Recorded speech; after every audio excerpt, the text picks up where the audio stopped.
What is up, everyone? Welcome in here to the Bettor Sports Betting Show, fresh off a brand new hyped open. I love that little intro there. Got Howard Bender with me on a Monday afternoon. I am Dan Servodidio, and if you couldn't tell by that brand new pumped up open, this is Bettor Sports Betting Show. What's up, Howard?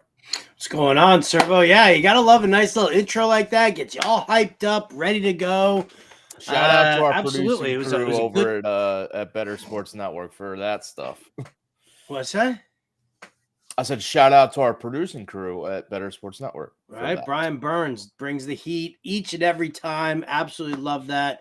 But yeah, listen, man, it was a good NFL Week 13, and ready to review, ready to get back on it with Monday Night Football, and I got to talk to you about some college stuff here. I don't normally dive into the college stuff, but I got to ask you about some college football playoff stuff. But later on here, how was your weekend? We'll get to that later on because there's parts of the country, depending what team you root for, that are they feel personally just hurt by what happened this weekend in college football playoff rankings. So we'll get to that. Our weekend was all right. We'll get to our betting recap here. Personally, I went to Eagles 49ers yesterday, and I'm in a tough spot because that was a rough one to be at. Okay, I've been to my fair share of Eagles wins, and like last year I was there for Eagles 49ers NFC Championship game, and then that was obviously enjoyable. But this is you got to take your lumps sometimes as a fan, and this was a humbling moment for the Eagles and Eagles fans.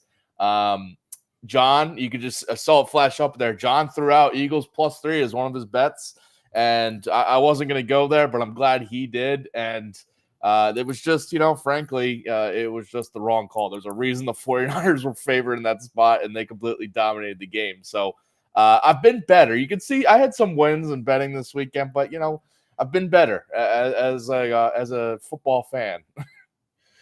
Yeah, I mean, listen, I totally get it. And you know what? I mean, I didn't think that Eagles +3 was going to be that bad of a bet. Not that it was a bad bet, but I mean, you knew it right from the start. Like you knew that it wasn't going to happen. And then the 49ers just continues to pile on. The Eagles did they went down and scored on their first two drives, but they only got field goals out of two of them. So it was only a 6-0 lead. Exactly. But at that point, you're like, a couple touchdowns in, it was like, well, this is not going the way we should have. Yeah, I mean, as soon as you guys are happy taking 3 points for a drive downfield, you knew it was just a matter of time before the 49ers were going to settle in and just start piling it on. You can't. It was like that game against Buffalo, right? You can't win by putting up field goals. You have to put up touchdowns. You have to trade haymakers with an opponent like that. But I mean, listen, the narrative coming in because of the way the Eagles beat Buffalo and because of the way the Eagles beat Kansas City, and everybody was like, no, those teams lost those games. The Eagles didn't win those games. You kind of thought, all right, well, hey, you know what? Listen, at home, the Eagles down 3, a home dog here. I mean, this was it could have definitely gone the other way. But yeah, the 49ers like immediately put the kibosh on that one there. So, I mean, listen, welcome to what it's like to root for a team that loses and gets their asses handed to them. I do. That's week in, week out. I walked into the house and my wife was like, "Hey, how'd the Jets do?" And I was like,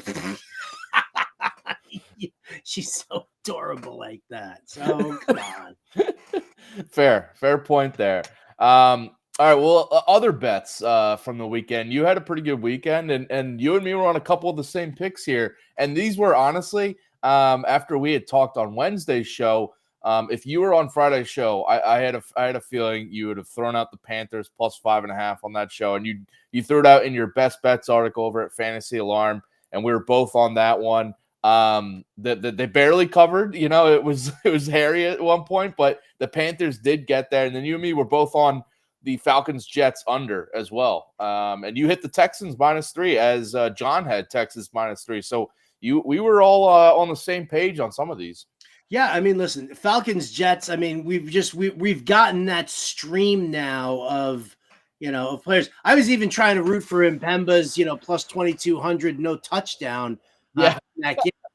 Had he, he even said to me, he was like, had I known that it was going to be the Chargers Patriots like that, I definitely would have put that one on there instead. And so, listen, but Jets Falcons, you knew that was coming in on an under. And I think that's one of the trends that we're obviously going to be looking at moving forward as to which one of these games, because, overall, there's just the scoring is down across the NFL, significantly, which is why we're seeing a lot of these, low over under totals. But I'm totally cool with, with doing that. The Texans were an easy one, I thought. I'm sure they made you sweat it out a little bit, and but overall, playing their third straight home game was just a nice cushy spot for them to be in. So I was in on that, and then the Panthers covering that spread. Again, we've talked about it. It's like close to 60%. It's probably like 57 or 58% that teams who fire their coaches mid-season, the game after, either win outright or cover close to that amount. So, I mean, it wasn't, it wasn't like you were looking for hardcore analysis here, trying to figure out what's Coach Chris Tabor going to do right now. It was just a matter of just kind of playing the percentages on that one there. So, like I said, those were great. I did have one loss that really looked absolutely like the worst bet in the world to start, but then once you got into that third quarter, was a lot different, and that's the Saints-Lions game. And I was like, everybody was all in on the Lions and blah blah blah, and give me the Saints, plus the 4 points. I think we talked about it on Wednesday, during that show. And I mean, the Lions just came out and destroyed them right from the start. Like it was ugly. And I was like, I'm like laughing because I'm like talking to a friend of mine, my friend Quinn, and I was just like, yeah, so much for that gut feel on that, Saints game for me. And he kind of laughed and was like, oh, well, don't worry, I faded your pick anyway. And then all of a sudden it was like third quarter and the Saints were making their move. Then they lost Derek Carr. And while Winston not terrible, it was a bad situation. Teams this weekend who either went to a backup or, who went to a backup QB, whether it was a benching or an injury, went 0-5 this weekend. So, it was a tough comeback there for the Saints. They almost got me over there, but, what are you going to do? Yeah, the Steelers were one of those teams that lost their quarterback, and I had the Kenny Pickett pass completions prop, and I think he only ended up with like 7 before he got hurt. So that one obviously was a tough one. John hit on Najee Harris rushing yards over in that game, though, so shout out to him. That was a huge loss in survivor pools, man. The Steelers? My Lord, Steelers, yeah. I've got the Jags tonight in one pool. In another pool, I took the Bucks. So I'm advancing that one. There you go. Yeah. Well, it's really kind of funny because in that one, it's like 25K. And if the Jaguars lose, there are only 8 of us left. Right? So you're like, ooh. You're rooting for the Bengals tonight. But I took the Jaguars in the other pool, one. Yep. And that's $150,000 in that one. And so if the Jags lose, then if the Jags win, then whatever, then we're in it, and there's like 100 people left in that one. Right? So it's like, do I try and go for like the shorter prize here and the fewer people and go for it that way, or do I root for the Jaguars so that I advance in both? And you know what? I'm going to root for the Jaguars and advance in both, Servo, and keep it running. There you go. I missed on Titans plus 1.5. They lost in overtime. I thought they would pull that out, but they did not. So that one was a tough one. Dolphins Commanders under, I lost there, but did hit on the Tyreek Hill anytime touchdown, thankfully early in that one, and should have bet the multi-touchdown game from Tyreek Hill if you did that. So, but yeah, he was that one. Commanders allowed the most passing touchdowns on the season, so that was kind of an easy one. And I saw minus 140 on BetMGM, and that seemed like a layup. The A.T. Perry anytime touchdown I missed on, but I also threw that out as kind of a dart because I thought Chris Olave would be out, and thought A.T. Perry by default would be kind of the only guy left in that receiving core that's been doing anything. But Olave did play. missed on Josh Downs receptions, as you could see there. Hit on George Kittle over receptions, and Sanders under rushing yards. The Sanders one, I was glad, this was just a read and kind of a gut feel for me, because with the coaching change, I thought he was one of those guys primed to just kind of hit the bench, basically. And Chuba Hubbard got the lion's share of carries in that offense this weekend. And so that one I felt really good about. And, obviously when you're sweating like an under rushing yards, it's kind of tough, especially late in the game when the Panthers are making it close and all that. But, thankfully that one cashed. And then, George Kittle, if I'm going to see my Eagles lose, why not just cash on a 49ers prop in the process? All right. So that's week 30. You can see you saw some of John's hits and misses as well, but it was a fun weekend. We had some, as you mentioned, some teams losing outright that, like that Cardinals one. If you hit on Cardinals, money line, obviously, but also Cardinals against the spread, that one would have been, that's a good bet too. I looked at that one before, but did not ultimately go there. Should have, because that one was, they obviously won outright after Pickett got hurt. It seemed done. And by the way, have you seen the total for Thursday Night Football, Steelers Patriots? No, I haven't. Can you guess it? You want to guess it? I'm gonna say 32. It's currently at 30. 30. Dang. And I still might take the under. That's just gonna be an ugly one. Dude, right? I gotta be on the Bender cast for that game. Come on, man. I'd rather do another Jets game, for crying out loud. Gross. Well, if it goes anything like last week's Patriots game, then you could just kind of have fun with, like, will the Patriots score any points in this game? I know, right? I mean, there you go. I mean, you could definitely, I wouldn't even take the no touchdown. I think even with Trubisky, I think that the Steelers can at least get into the end zone once. They just have to just keep running the ball. Najee Warren.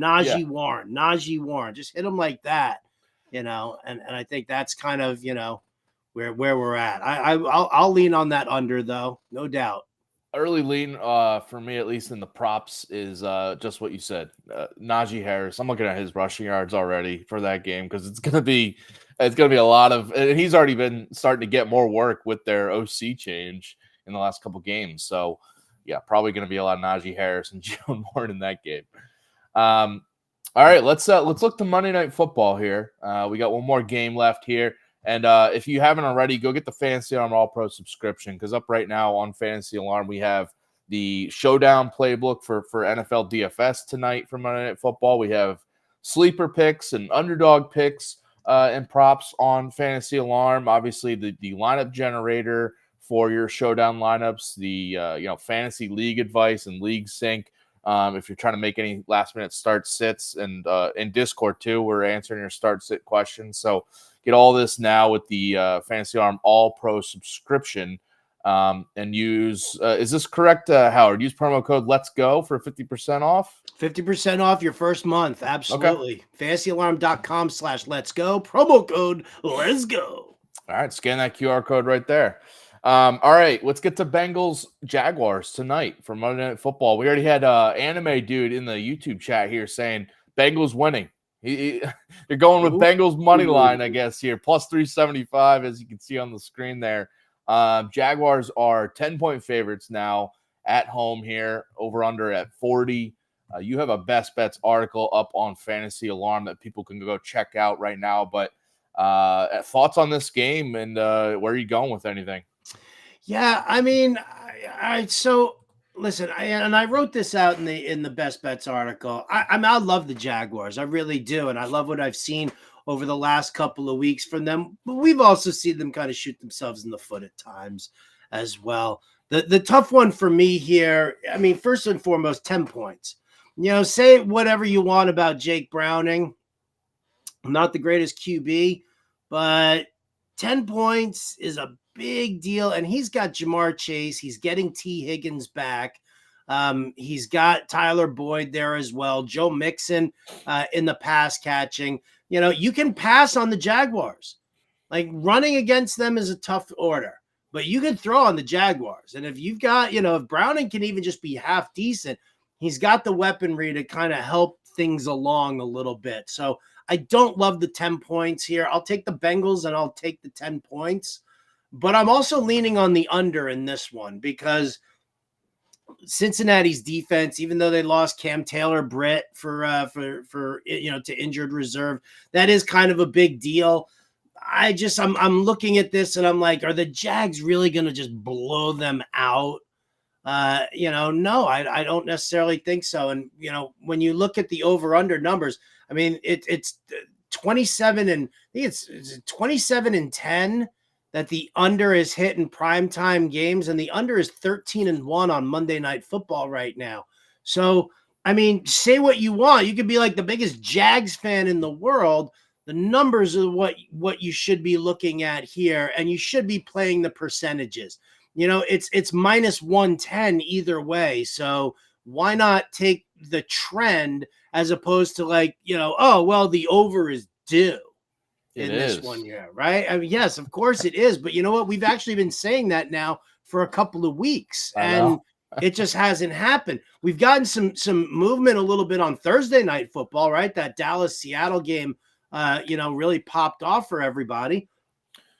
But that game, by the way, I said this on Thursday. I didn't give out the over, but I had said that it wasn't a typical Thursday night game because it was a full week of rest for both the Cowboys and the Seahawks. So I didn't view that as like a Thursday night game, and it ended up being higher scoring. But yeah, to your point, I mean, these unders it's insane how much this is cashing on these primetime games. Right. And I mean, you have to go through it. You have to, the expression is let the trend be your friend. And, unless you see some big outlier, like, whatever, like the San Francisco game or Miami's offense that can put up 40 points in a blink of an eye. Right. I mean, Dallas. Like when you've got those teams involved, these just high volume scoring teams whose defense is also contributing on that front, then, you can look and be like, oh, maybe I'll take the over on this one here. But,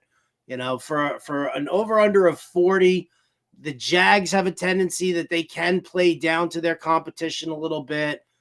Bengals, I think they need to play for pride here right now. They don't want to go in and embarrass themselves on Monday Night Football. So I like the Bengals plus the points, but I also like the under in this one. I'm thinking kind of like a 23-13 sort of a thing, or like a 21 to 16 type game, like something in that realm. I'm not saying it's going to be like a touchdown bonanza for either team, but I could see, I do see 2 or 3 touchdowns for the Jaguars. I do. Yeah.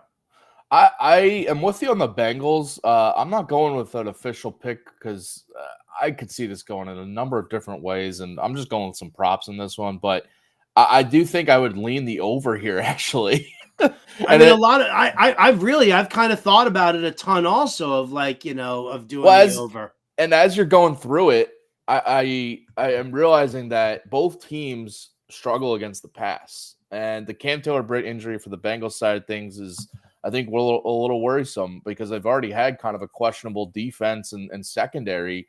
And the Jags strong against the run, but not that good against the pass. I think they're both in like the bottom 5 or so, bottom 6 in the NFL in passing yards allowed per game.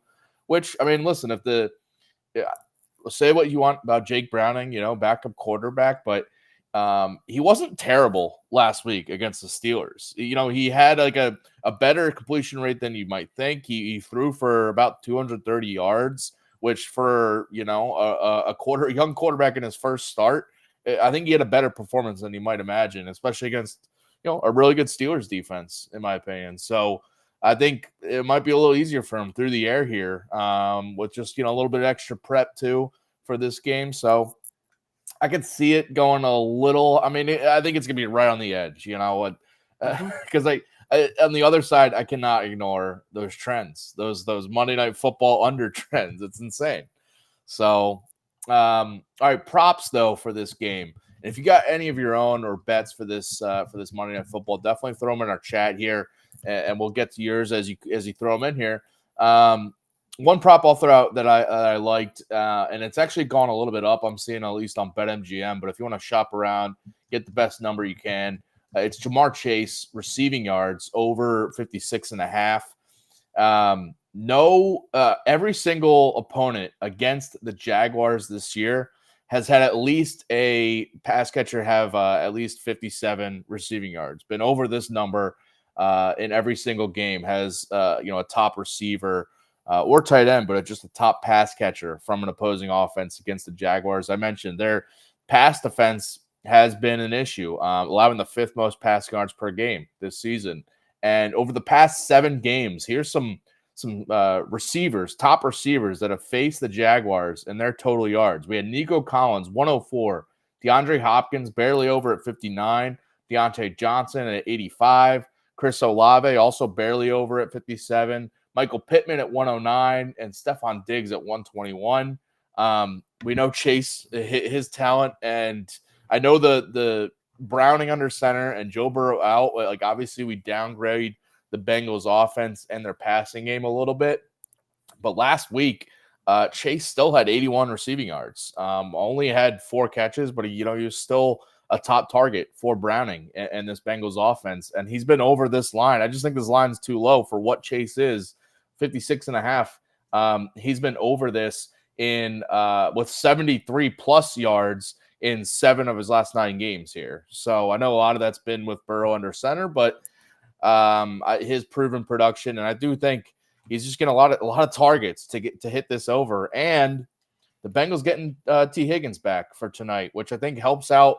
Not as much tight coverage, double coverage on Jamar Chase, because they have to respect Higgins and Boyd too here. So I think this helps Chase's yards out. So give me the over on his receiving yards. I like it. I mean, listen, I've got Jake Browning on the cover of the betting article today.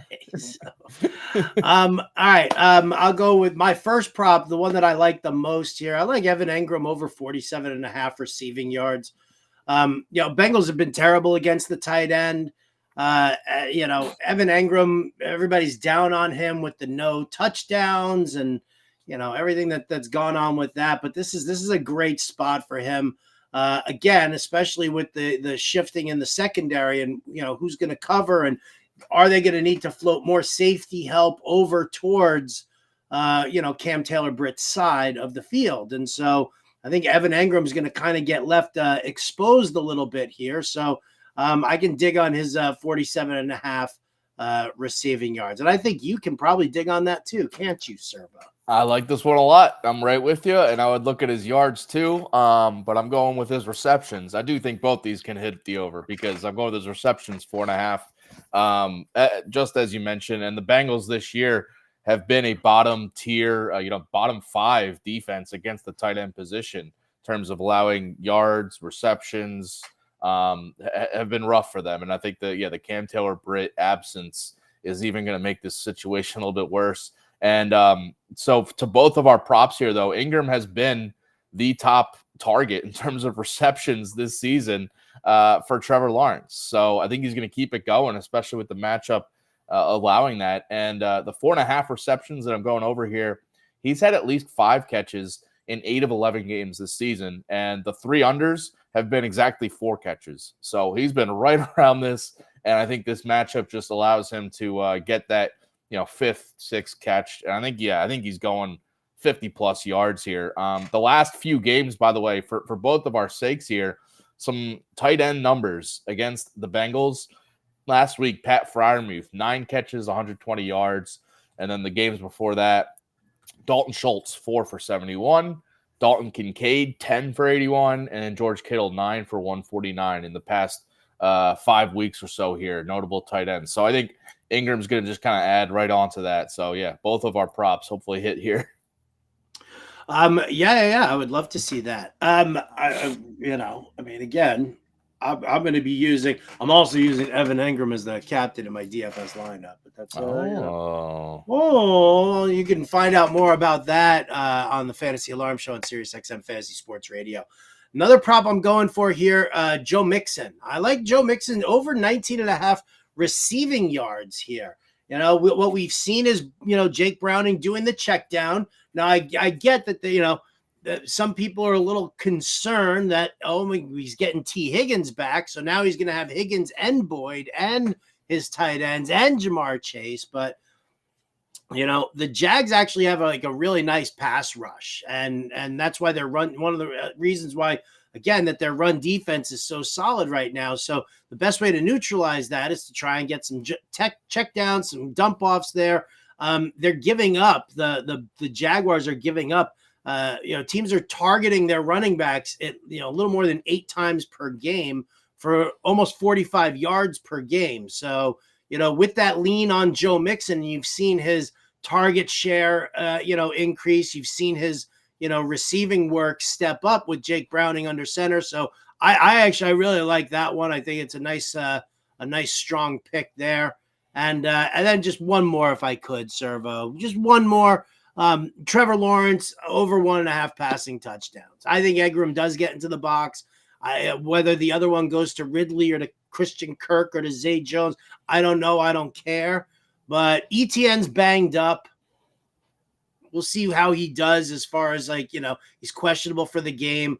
I know that they could go to Dearness Johnson because everybody runs on the Bengals, but I'm still going to, I'm going to go against the grain here a little bit and take Trevor Lawrence over 1.5 passing touchdowns as well. Listen, I hope one of those goes to my next pick here because I'm going on a dart here, going on a whim. Just called up from the practice squad, Josh Peterson, Doug Peterson's son, making his NFL debut tonight. If he gets on the field, I guess, but he will be active for the Jags tonight because they're down, questionable, but likely both out, according to this call-up. Luke Farrell and Brenton Strange, their backup tight ends. So obviously Ingram is the main guy there and should be plenty involved. But Peterson, I think it's worthy dart here. Plus 1,800 on Caesars is what I found it at. I'm taking a dart because, listen, Doug Peterson's son here. And get this, I don't have many things to kind of brag about in terms of my athletic career, but in high school, I played with Doug Peterson's other son, Drew Peterson, who was around my same age, but his younger brother is Josh Peterson, who we always threw passes with each other, and he was good enough at that age to kind of practice with some high schoolers. So I have a little familiarity with just this situation because this is when Doug Peterson was the Eagles quarterback coach, and his kids played it in our town there. But just some familiarity with just, I see the name Josh Peterson. He's getting called up tonight. Monday Night Football, I feel like Doug Peterson's going to dial something up for Peterson, his son, to get in the end zone here. Right. The ultimate Nepo baby yes. bet here. Absolutely. Hashtag Nepo bets. Listen, I think, he hasn't played. He's been around, bounced around different practice squads for the last few years, but I think this is his first actual game that he'll play. So who knows? Might be the only game he ever plays. Not if he scores a touchdown. We'll see. All right, so that's some Monday Night Football bets and picks for tonight's game. Should be an awesome. Good. I'm glad that's out of the way. Because I've been waiting to talk about this. I've been waiting to talk about it. Hit me. College football playoffs, dude. Right? I heard you and our producer Adam Bernard talking about it before, and Bernard said there was one comment that really just hit it, and that was, is the national champion, is it the best football team all year, or is it the best football team now? And with the way FSU has dealt with 2 quarterback injuries, and this other kid is who got the start against Louisville and won, right? This kid's not afforded the opportunity, and they're saying that FSU is out. I'd love to A, know your thoughts on that. B, tell me where you're going with this FSU-less, Georgia-less foursome here. Yeah, you can see on the screen there, left out, Georgia and Florida State. So yeah, the top 4, Michigan, Washington, Texas, and Alabama. Florida State gets left out. Listen, to your question, and to our producer, Adam Bernard, asking me too, is it the best teams that should be included? Is it the best resumes? Is it the best team right now? Ultimately, this is a TV product for ESPN and for college football and the NCAA, and they're going to want the most entertaining matchups and teams in there. And when all the debate after Saturday night's games wrapped up and before Sunday's top 4 were revealed, I could not get past the fact that an Alabama team that just beat Georgia would be left out. And if you want to say who's the best team in the country, it still might be Georgia. But they just did lose to Alabama, so you got to put Alabama in there. The team that beats the back-to-back champs, I don't think was getting left out. And then did they Texas, beat them? They beat them what, 1 game? Yeah, but they're the SEC champion. I mean, it's again, it's like, all right, so it's basically so what you're telling me is that it's what's gonna put the most eyeballs onto the game. They don't care about the teams themselves, and you could crush it the entire season long, but you lose a late game to another team, and so you get screwed. Okay, listen, that's fine.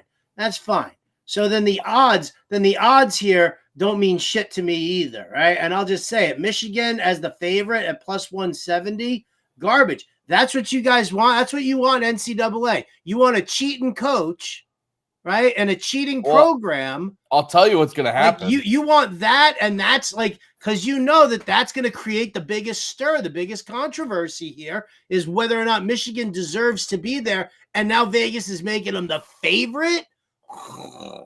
I'll tell you what's going to happen. College football, in their opinion, was like, thank goodness Alabama won, because we could put them at 4, have them play Michigan, have them knock out Michigan, get rid of Michigan. They don't want Michigan to win this championship. So they got Alabama in there to do that. And you don't think Georgia could have done that? Well, they wouldn't have played in the first round. They would have been different sides of it. So, listen, the other scenario here is if Washington did not beat Oregon, which all credit to them. I thought Oregon was going to win by double digits in that game, as the spread indicated, but that did not happen. And Washington is here undefeated. But if Washington loses and Oregon's in, there's a strong chance that if everything played out the same, that they would have had Georgia still ahead of Oregon, even though they were a one-loss team, because they still would have said they're one of the best teams still. So that's another part of it.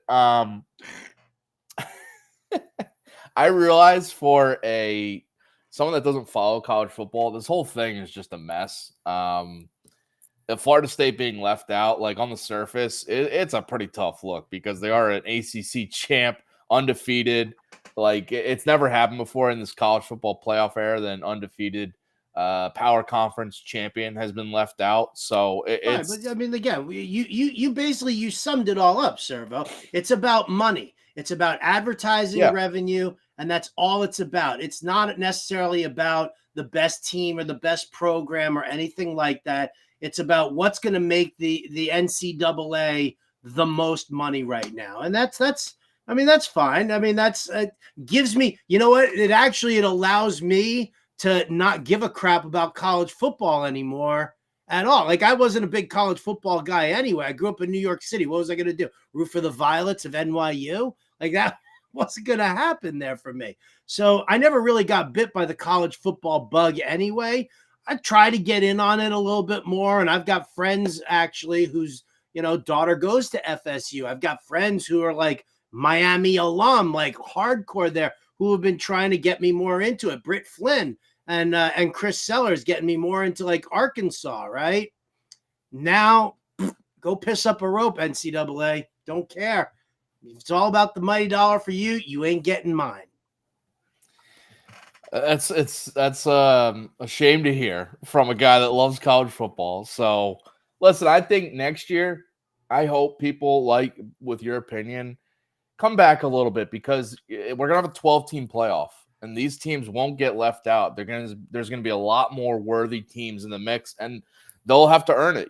Georgia will be in it. Florida State will be in it, and they'll have a chance to, they're going to win a game or two and actually be in the championship. So I don't believe you, Servo. I don't. You don't believe what? That there's going to be a 12-team playoff next year. Right, but I don't believe that it won't be playing politics as well. Yeah, all right, you're going to expand to 12 teams, but yeah, you tell me who's getting in on the back end of that top 12, right?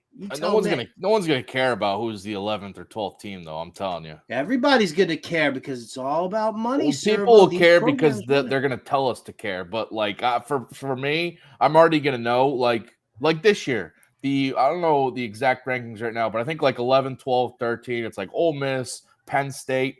I already know they're not gonna beat Michigan. They're not going to beat Texas, Alabama, Georgia. I already know that's not going to happen. So whatever. So it's a waste of time.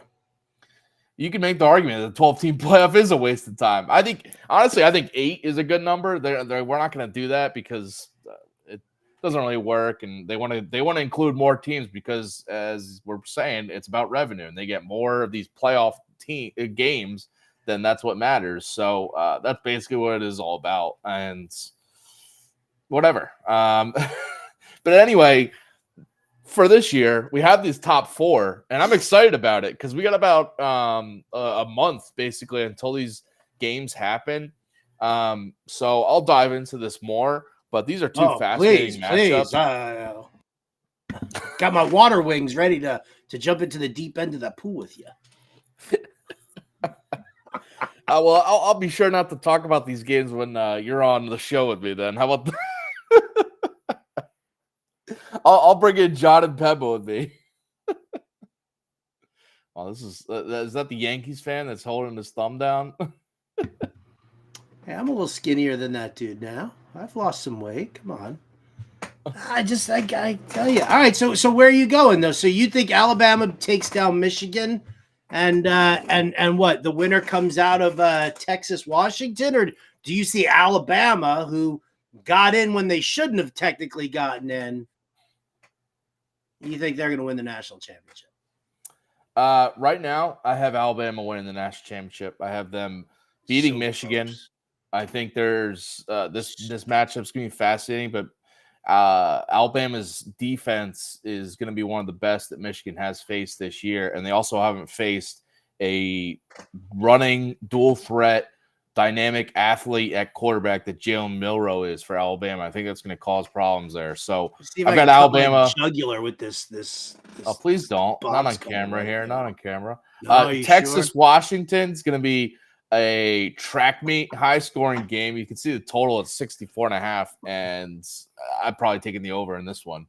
I think this is going to be a really just offensive filled game on both sides. Both teams struggle against the pass, their defenses do, and both teams are very good offensively. I do think Texas will take care of business here, and yeah, I think we're gonna get an Alabama-Texas rematch, which we had back in week 2 of this season. Texas beat Alabama pretty handily on the road too, and I think we're getting a rematch of that one, which I would be very excited for.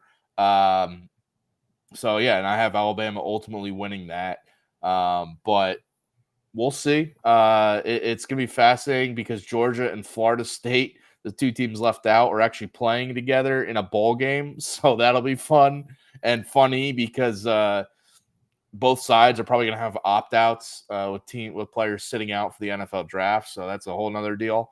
But yeah, this college football playoff is going to be interesting the way it works out because I could see any of the teams winning, honestly. Michigan is Washington's the longest shot there, but Texas, Michigan, Alabama, I could see all of them taking this home. Molroyd throwing in the chat here, saying I guess he likes Texas. Bama's offense is so clunky, but works. Yeah, I mean they got it done against Georgia, and Milroe when he's running it and running hard, and people can't figure their offense out with him running, it's tough to stop. So. And their defense is legit, Alabama's. So I think that's going to matter here in the playoff. and it's Nick Saban, Alabama in the playoff. I think it's gonna definitely matter, especially against the Michigan team that has flamed out of the playoff the last like 2 or 3 years. Can't ignore that part either. Howard, who do you have winning the college football playoff?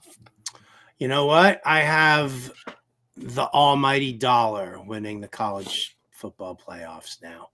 I don't have a dog in this race. I don't care who wins. It doesn't matter to me. The NCAA wants to, you want to reward John Harbaugh for cheating. Jim Harbaugh. I don't even know which stupid Harbaugh it is. I hate them both. Right? Jim Harbaugh's cheating. What's wrong with the other guy?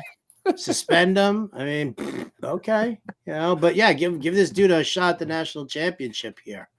Whatever, man. It's I'm garbage. John Harbaugh is catching a stray here just because his brother is cheating. Right. Dang. Well, I mean, that's what happens. All right, we're going to wrap up here, but coming up after us, 5 p.m. Eastern is the NBA DFS live show with John Pemba and James Grande. 9 p.m. Eastern is Monday Night Rants with Edward Rouse. That's on Bettor Sports Network and Fantasy Alarm YouTube. And then the Bettorcast, Monday Night Football Bettorcast, is at 8:15 tonight for Bengals Jaguars. So enjoy that on the Bettorcast. And we'll catch you guys tomorrow, 4 p.m. Eastern here on Bettor Sports Betting. And good luck with all your bets here for Monday Night Football, and we'll see you guys later. Bettor Sports Betting,